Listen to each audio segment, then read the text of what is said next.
உன் பாதையில கல்லு போடணும்னு யாரெல்லாம் துணிஞ்சாங்களோ அந்த கல்லெல்லாம் எடுத்து நீ ஏறி நிக்கிற கோபுரத்துக்கே படிக்கலாம். மாற்றி வைக்கிறது இந்த ஆத்தா வேலை. உன்னை நம்பாம கைவிட்டவங்க, உன் பொறுமைய பலவீனம்னு நினைச்சவங்க, நாளைக்கு நீ உயர்ந்து நிக்கிறத பார்த்து கண்ணு கூசி நெஞ்சு நடுங்கி ஒதுங்கி நிக்க போறாங்க. அப்போ நீ திரும்பி பார்க்க வேண்டாம். ஏன்னா அவங்க கணக்க நான் பார்த்துப்பேன். உன்னை அவமானப்படுத்தின ஒவ்வொரு சொல்லும், உன்னை தாழ்த்த நினைச்ச ஒவ்வொரு செயலும் இனி உனக்குள் ஒரு உக்கிர சக்தியா மாறும்.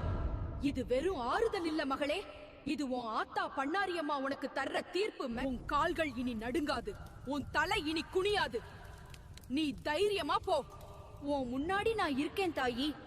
உனக்கு ஏதாச்சும் ஒண்ணுனா பண்ணாரியம்மான்னு ஒரு தடவை கூப்பிட்டா போதும். இந்த பண்ணாரியம்மா உன் ரத்தத்துல இறங்கி வந்து உனக்காக நிப்பேன். பயப்படாத மகளே, இந்த பண்ணாரியாத்தா உன் கூடவே இருக்கேன்.